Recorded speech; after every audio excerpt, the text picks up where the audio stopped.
thank you very much for inviting me to speak, and thank you everybody for coming this evening. I feel hugely privileged to be here. I loved my time at St Mary's. I loved the programme. I couldn't have asked for better support or more stimulating company than my personal tutor, Trevor Stammers, who was also my dissertation supervisor, and Matt, who was the programme leader. I carried out the programme when my career was drawing to a close, but it still had a major impact on my professional development and indeed my personal development. And I feel really quite envious of those of you who are still doing the programme. There's so much to learn. My dissertation itself was on the duty of candor, and I examined this predominantly from the lens of relational ethics. And one of the key ethical issues that arose from that was the role of truth-telling in healthcare. And that is where the title of my seminar for this evening has come from: Harmful Truths and Useful Lies. Is it always wrong to lie to patients? I fully acknowledge that the use of the word patients perhaps is not always appropriate in different health and care settings, but it's the one I've used this evening for the sake of simplicity. In the course of my studies, looking at the ethics of truth-telling, I came across this quote from Thomas Mann. It's in The Magic Mountain. Better a harmful truth than a useful lie. When I read that, I wasn't at all sure I agreed with it. But I also thought, well, there's an essay title if I ever saw one.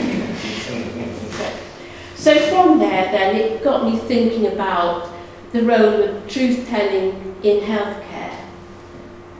Clearly, it is a key principle underpinning healthcare from a number of perspectives. Clearly, the ethical frameworks, there are many ethical frameworks that would support truth-telling in healthcare.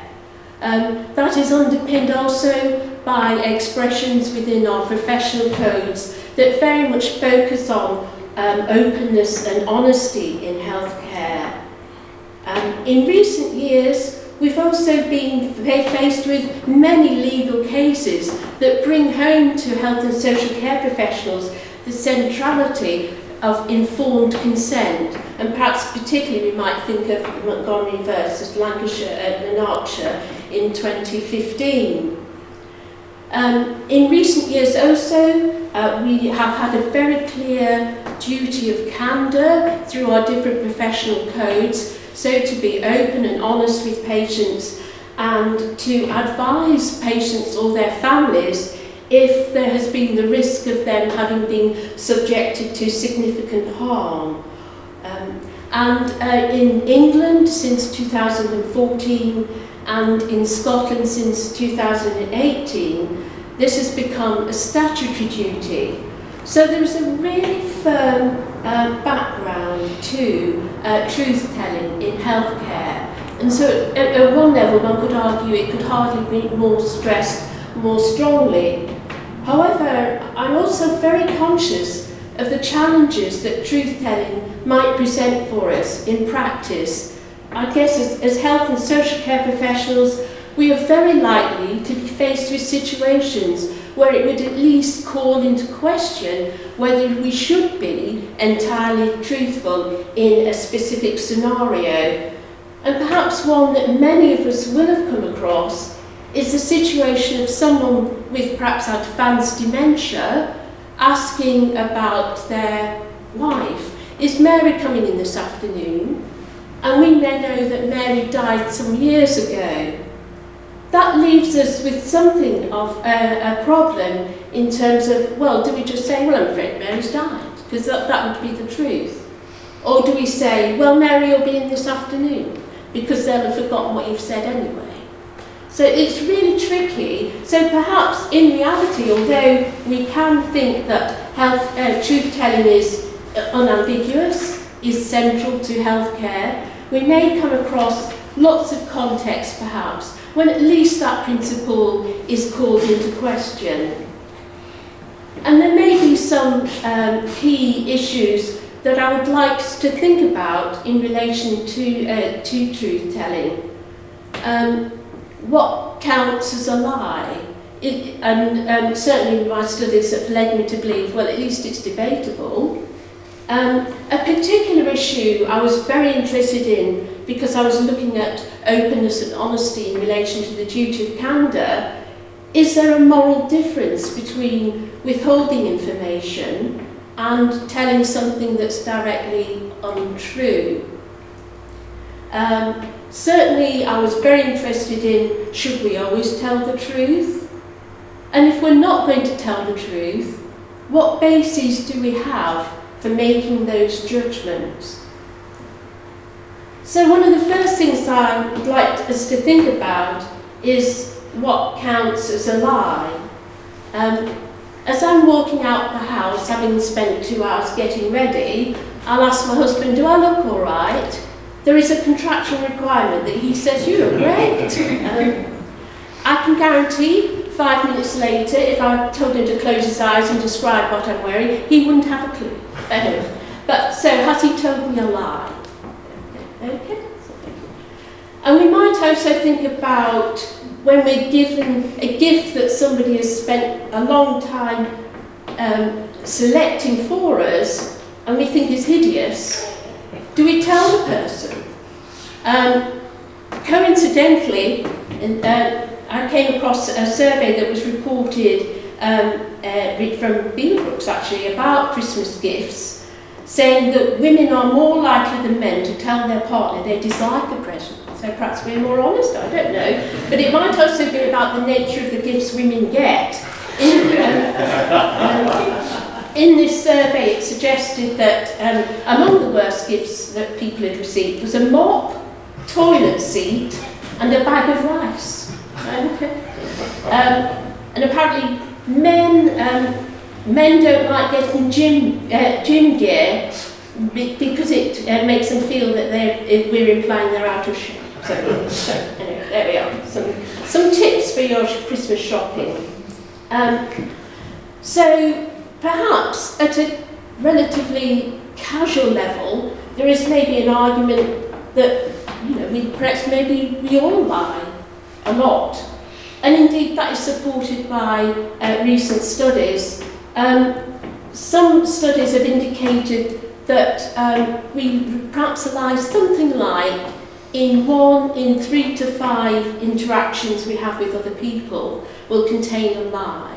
So lying then perhaps is common practice. Mum described it as social glue, and I suppose at one level we could argue if we weren't prepared to lie, how could we exist in society?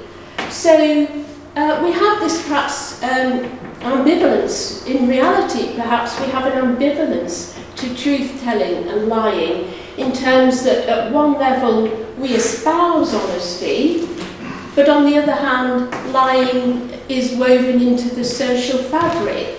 So then perhaps what our attitudes to lying at best are ambivalent. There is no generally agreed one definition of lying, but some of the work that I was very impressed with as I was completing my studies was the work of Cicella Bock in relation to lying. And she used, I think, what could be a useful starting point for our consideration of what we consider lying to be. She described lying as an intention to deceive rather than the accuracy or fallaciousness of a statement. So we might tell somebody something that's inaccurate or mistaken, but it isn't necessarily a lie because it wasn't our intention to deceive that person. So I think it could be a useful starting point. However, these are quite slippery concepts, aren't they? What do we mean by deception? Is a social nicety a deception? And also we might even think about intention. Are any of our intentions in any situation pure and unambiguous. So I think it's a fair start for us, but certainly not one without problems. And I suppose we've been hearing a lot about lying among politicians, haven't we, in recent days? But perhaps you all remember the problems President Clinton got into in 1998 in relation to Monica Lewinsky, when he said, "I did not have sexual relations with that woman." Possibly, depending on anybody's definition of sexual relations, possibly what he was saying was indeed factually correct. But one could argue it was also deceptive. And in fact, you recall, President Clinton ultimately did get held to be in civil contempt of court for giving such a misleading statement. But we might think of other American presidents. Is Trump a liar or a fantasist? Some surveys have suggested that on average President Trump makes 13.5 false or misleading claims a day. Okay? But there is an argument about whether does President Trump really believe those statements as he makes them? And is it more that he's a fantasist than a liar? But to me, I guess it makes me think there are a lot of things that you can do to harm people as well as lie. So maybe things for us to think about there. Thank you. So leading on from that, thinking about what we might call lying, using Stella Bock's definition about the intention to deceive, at one level, withholding information might be regarded as morally reprehensible, as actively telling somebody an untruth, because the intention is similar. And many ethicists have argued the withholding of information and deliberately actively stating untruth should be subject to the same degree of scrutiny. And in many ethical theories, candor is separated from truth-telling, and there may be arguments that you can be truthful without being candid. So you can tell the truth but not be completely open. If we use Stella Bock's definition, the distinction between candor and truth-telling perhaps are far more subtle. These arguments are certainly disputed, and people like Rachel Jackson have argued that withholding information generally has less serious consequences than actively saying something that's untrue. And so this argument that withholding information is morally equivalent, that idea certainly is disputed, not least by Jackson. And other people have retorted, well, that's not always the case, is it? So even thinking about what we mean by lying is disputed, and I'm sure there's far more work that's needed to do to clarify those matters. I'd like to spend just a few minutes thinking about different ethical frameworks that guide us in relation to truth-telling. And certainly some philosophers have argued for truth-telling as an absolute duty, that it should be unconditional, that all truth-telling is wrong. And perhaps two of the key people that have been identified with this line of thinking are St. Augustine, writing in about 395 AD, suggesting that an eternal life is lost by lying. Perhaps the philosopher most commonly associated with such a stringent view of truth-telling is the 18th century philosopher Immanuel Kant, who discussed categorical imperatives, moral laws that are absolute, that should be followed, arguing that a lie harms another, if not some other particular man, still it harms mankind generally. Very much looking at truth-telling being part of the dignity of being a human being. So there are philosophers who would be very clear about our responsibilities always to tell the truth.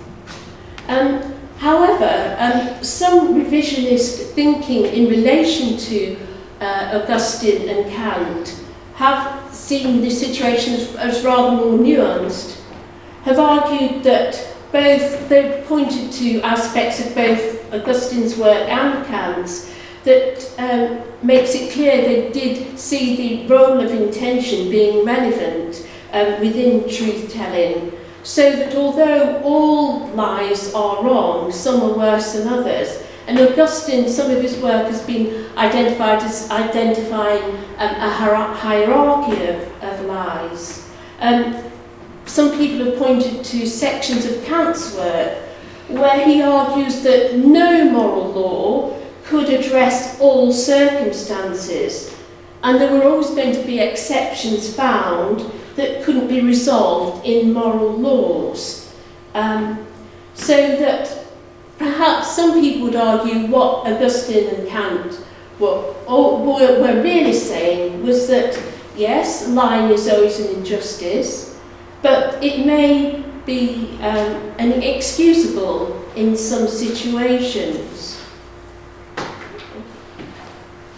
I think the more you delve into this, the more complicated it gets, doesn't it? We might also look at consequentialist arguments for the benefits of truth-telling.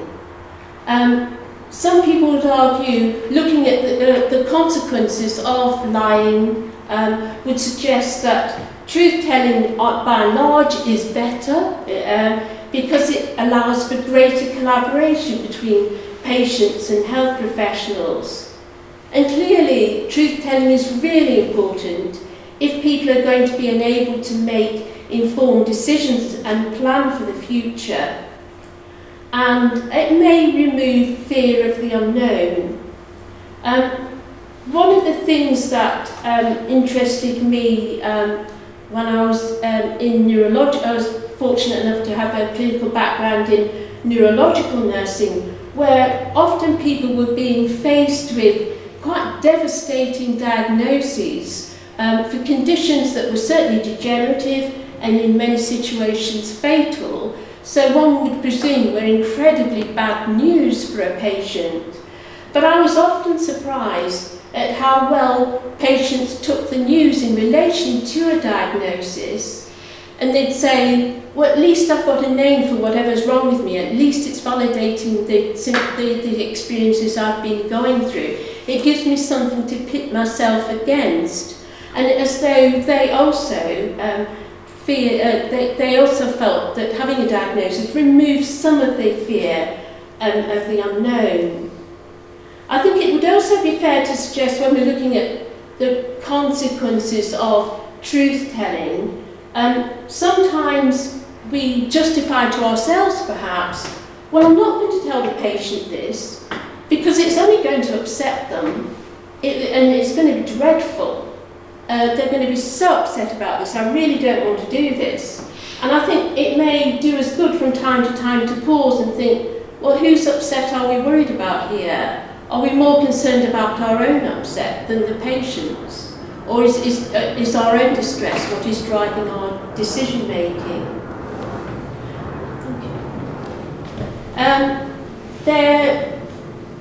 There are some philosophers who would argue whether we should consider the consequences of lying at all, whether they are relevant. But many people would argue that they are relevant. Thomas More, for example, would argue there may well be circumstances when values other than truth-telling should come before truth-telling. And perhaps in the scenario that I began with about the gentleman with dementia asking about his wife who's died, if we had an absolute adherence to truth-telling, perhaps we would feel obliged to tell the gentleman that his wife had died. Other people would suggest possibly that the value of compassion in that situation should be greater, because it would be so brutal to tell somebody that their partner had died, when we were only going to have to tell them that many times over. So there are maybe lots of arguments about there are some values perhaps in particular situations which should be given the same prominence or greater prominence than truth-telling. I do keep going back to Bock's point, and I'm not entirely sure I agree with it, but I do keep going back to it and thinking it through. She suggests that lying requires justification, truth-telling doesn't. I'm not absolutely convinced, but I think it's certainly an idea worth thinking about. And my only concern, I suppose, is thinking about, well, some lying can be justified.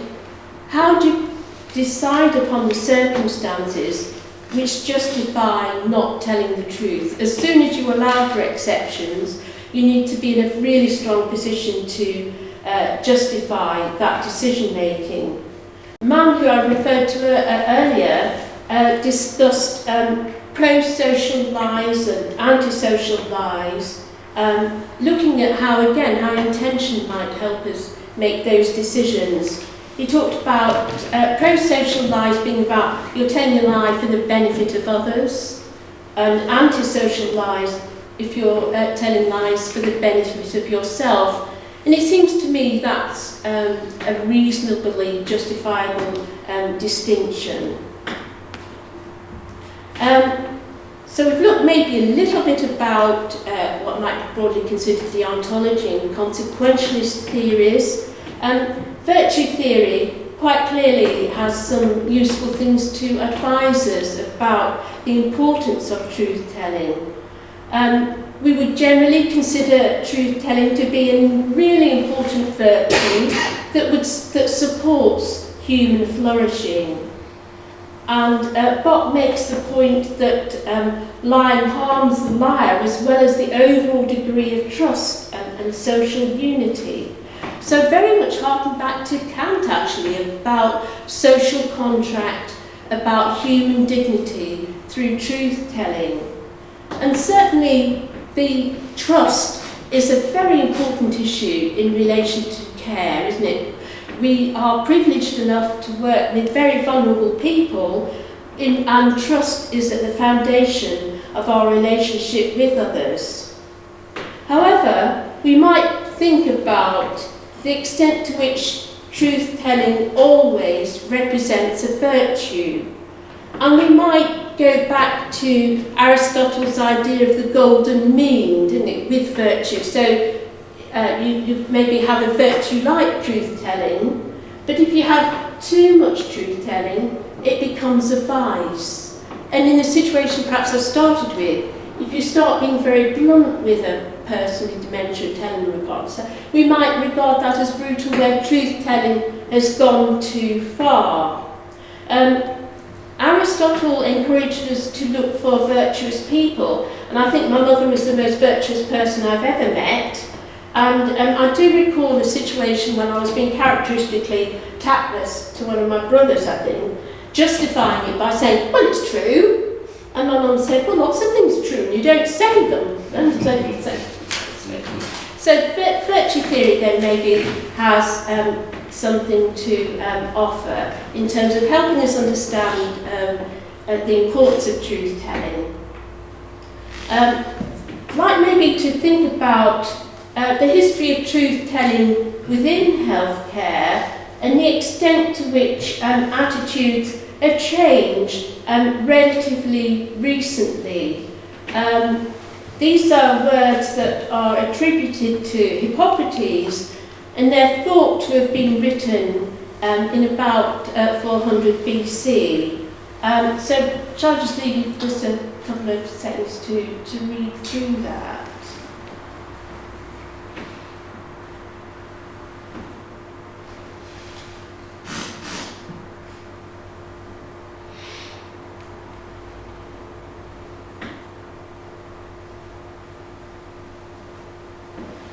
So I think Hippocrates is very much thinking about how the truth could be discouraging to patients.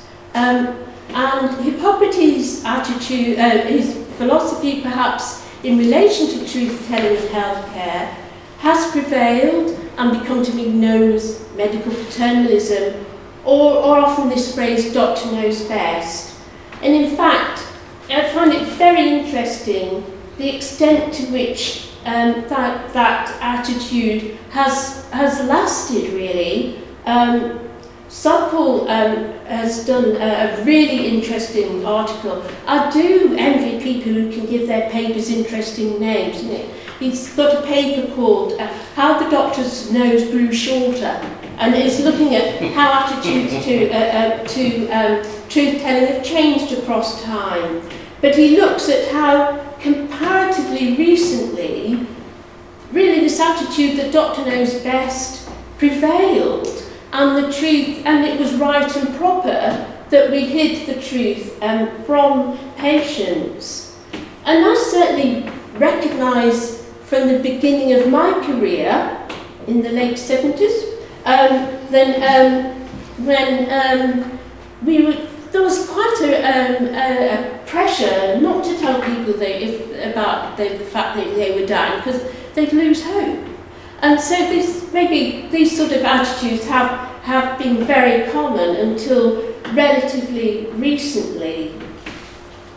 However, there's always been dissenting voices, and I very much relate to this comment by Cabot that a lie saves a present pain at the expense of a future greater pain. And certainly Thomas More as well says, do you know what, the truth will out in the end anyway, so you may as well tell it. Certainly from my own studies, I think Cabot was quite present in his thoughts at the beginning of the 20th century. In my studies of patients and their families who had not been, for example, informed of a medical error that then comes to light maybe 20 years later, those families suggest that their distress has been infinitely exacerbated by the delay in them being told of these medical errors, that the fact that they've been deceived has very much added to the pain. They might have been able to forgive the medical error, we're all human, but to have deceived them seems to have very much made the situation a great deal worse. However, perhaps in comparatively recent years, we've seen a great change in the practices of truth-telling within healthcare. So, again, from Sokol's work is really very interesting in this respect. He identified that certainly in the 1950s that relatively few doctors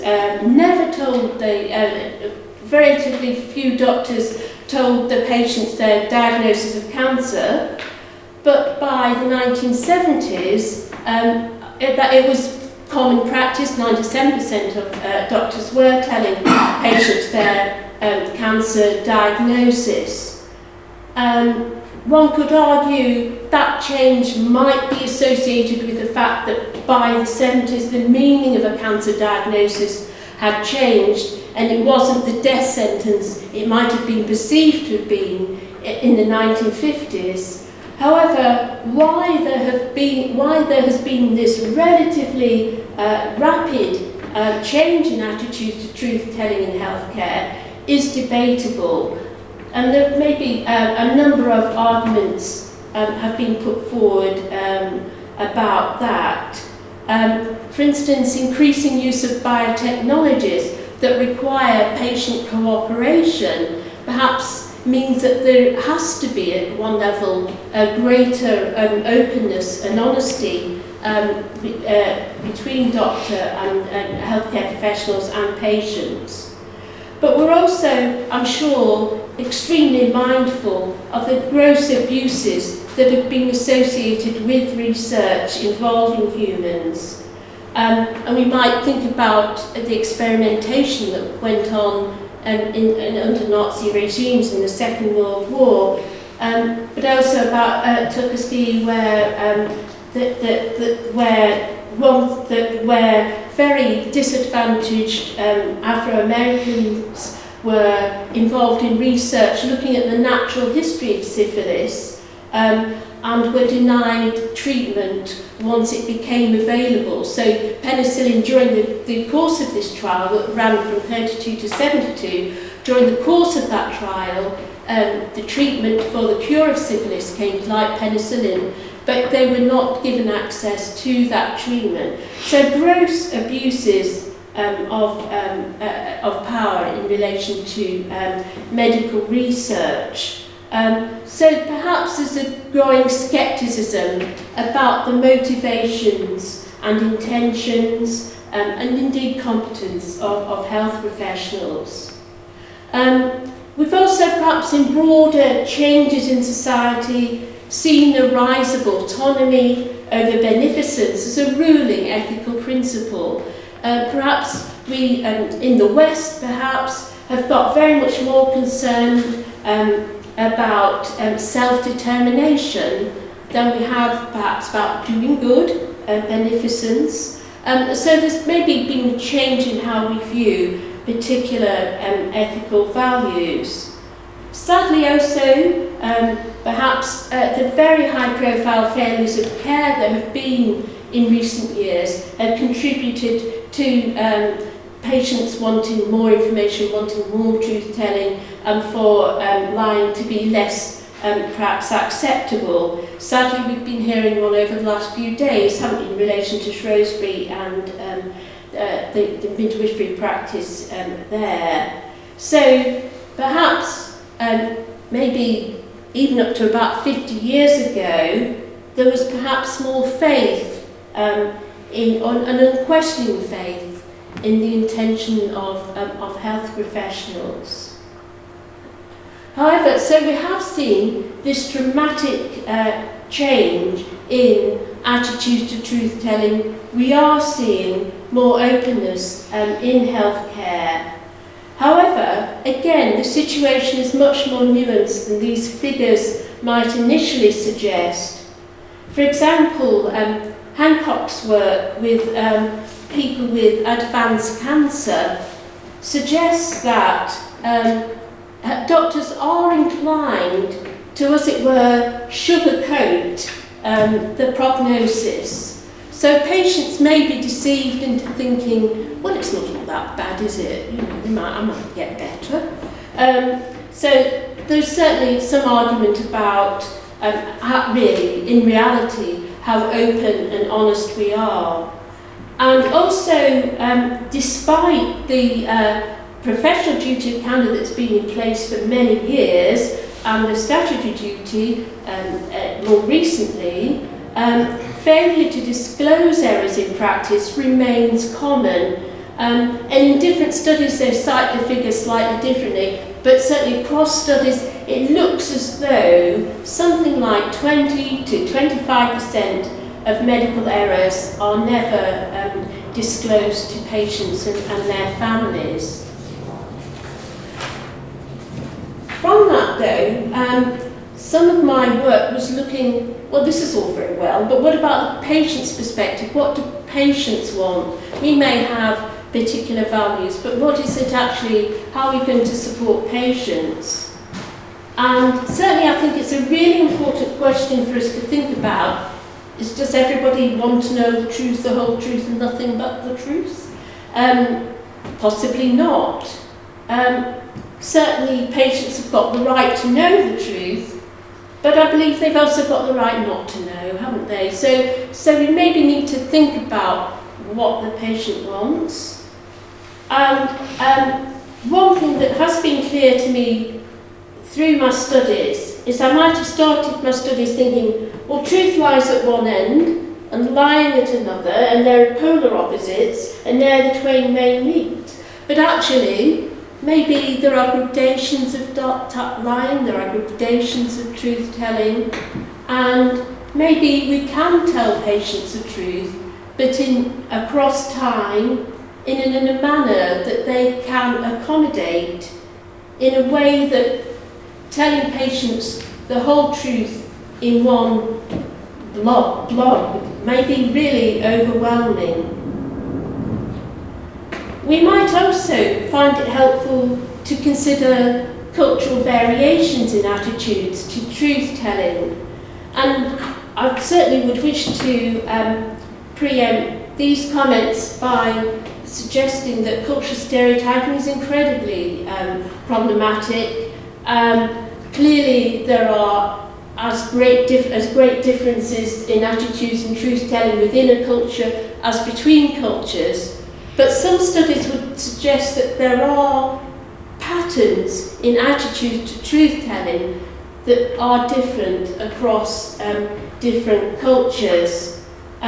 So perhaps in the West, by and large, perhaps we value individualism and a concern for self-determination, where we would put a high value on truth-telling. Perhaps in different cultures, that attitude may be different. Perhaps in more collectivist, family-centred cultures, there may be greater respect for family wisdom and a concern for family harmony. And those attitudes may influence the decisions about disclosure of, for example, a terminal diagnosis. So, for instance, in some cultures, it may be common practice for the eldest son to be told a diagnosis, and the eldest son, working with the family, will decide what the patient wants to know and what would be right to tell the patient. I think it would be really very wrong of us to involve ourselves in any sort of moral imperialism where we try to convince people that we're right and they're wrong. On the next slide, it's just got a synopsis from some work by Brown that's looking at what is told to patients with terminal cancer from the studies from different countries, where it would suggest that attitudes do vary a great deal, and that there are some countries where perhaps it is much more common, at least not to make a full disclosure in the way that possibly is common practice in current day UK. For example, we might look at Turkey, where there is a tradition of non-disclosure, and in that particular study, about half the people with cancer didn't have that diagnosis, let alone the fact that it was a terminal diagnosis as well. Thank you. My work has led me to think about the value of relational approaches to truth, lies, and truth-telling. In relational approaches, we've got a particular view of the truth, and certainly, clearly, there's a whole lot of philosophy underpinning, well, what is truth? I think we're inclined to think of the truth as something out there waiting to be discovered, that's static and is not actually part of us, it's just sort of out there to be discovered.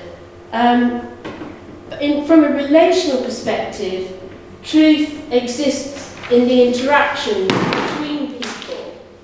And I could relate to this when I think about the experiences I've had when patients have asked me, are they dying? Sometimes when patients say, am I dying? I've thought, what are they actually asking me? Are they asking me something as blunt as that? Or is what they're thinking and what they're asking something rather different? And I've had to explore with them, why are you saying that? And it may be that they're asking you something that's not actually, am I dying? So the truth from them is, you know, how long am I going to be in hospital? Am I going to have much more treatment? So in a way, I have to discover what the truth represents for the patient in that situation and meeting them halfway. And so we build, as it were, a truth together through our interactions. So I think this has got some value when we think about our approaches to truth-telling and lying in practice. And so Bowen's work is very interesting, looking at truth is not something we tell, it's something we make through our interactions, in this case with patients. I do appreciate this is rather off-the-wall sort of argument, and the idea that there aren't objective facts that are true, I think is difficult to defend, but I think this relational approach does have something to add to how we respond to patients in relation to truth and lying. And thank you. So Bowen's work is certainly supported by the work of Van Hollen, who is very involved in medical anthropology. She carried out her study in parts of India, looking at what patients are told about their diagnosis of cancer in this situation. And I think her arguments have got, her arguments and conclusions are really important when we think about truth-telling.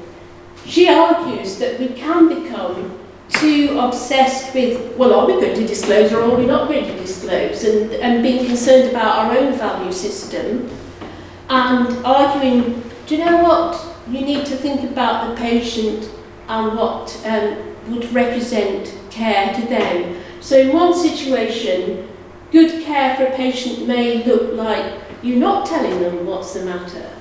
In another situation, it would be about being open and honest. And her work, I think, is really incredibly important for helping us get a new view about truth-telling and lying. And it did remind me actually of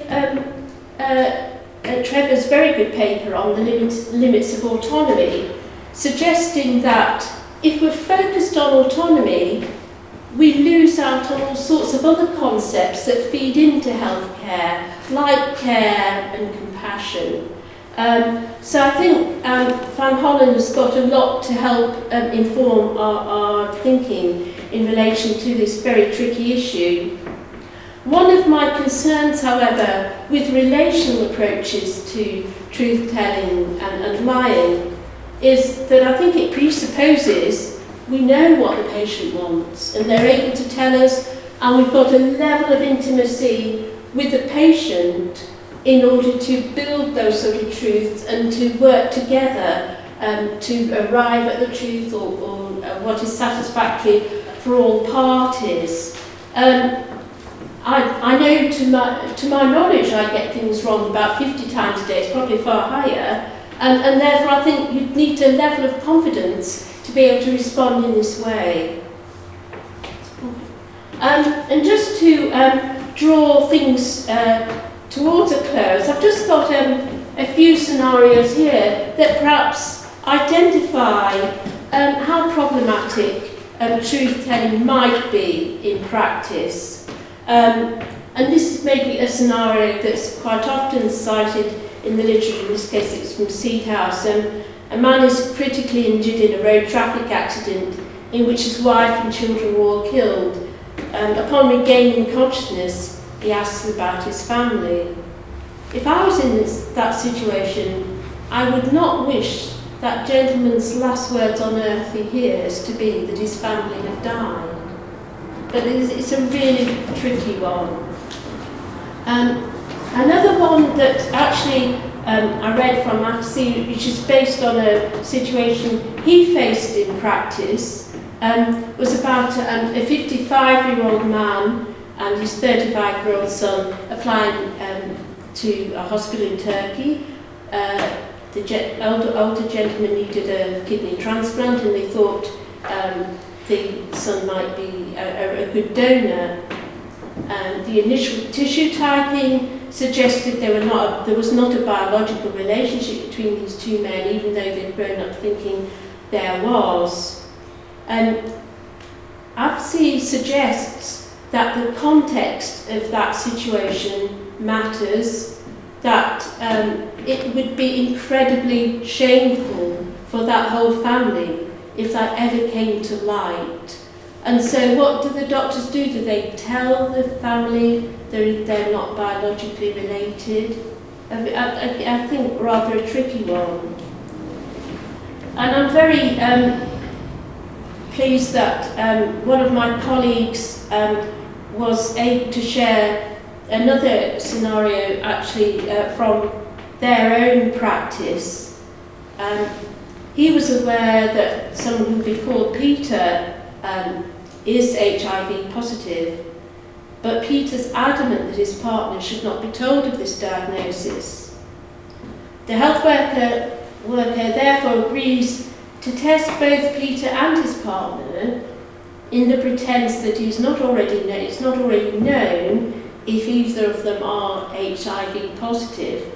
And this colleague said, "Am I justified?" I don't know. So, thank you. But there are frameworks, many frameworks in the literature that would guide us in relation to would you be justified in telling a lie in a particular situation. As it happens, this is boxed, but there are certainly others. And certainly her starting point is that there is a presumption that you tell the truth, and you need a good case if you're not going to. However, if you are contemplating telling a lie, one of the first things you need to do is consider the value of truthful alternatives to the lie.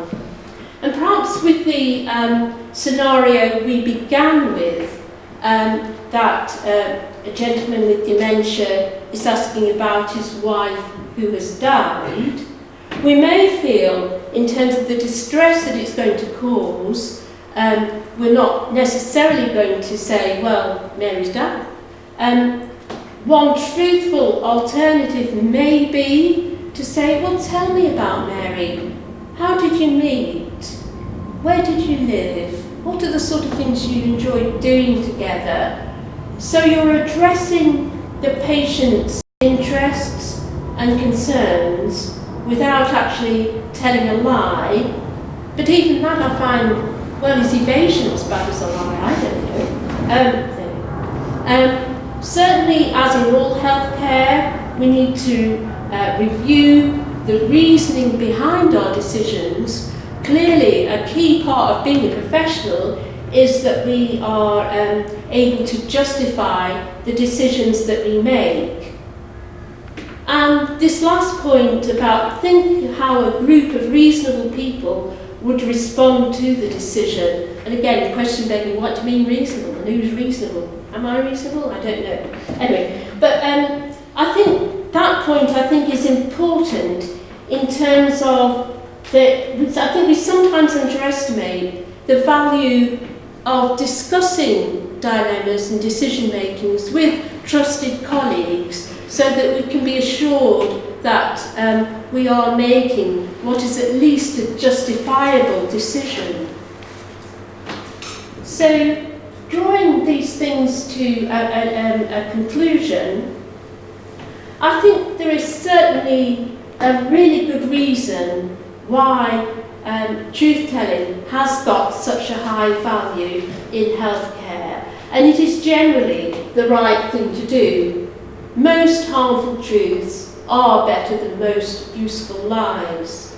However, I think a blind adherence to a principle can be ill-advised. We need to think about the timing and the manner of the truth-telling. And I believe we do need to consider the context of the care, and actually the predominant point, I think, is what matters to the patient. It's not what matters to us, it's what matters to the patient.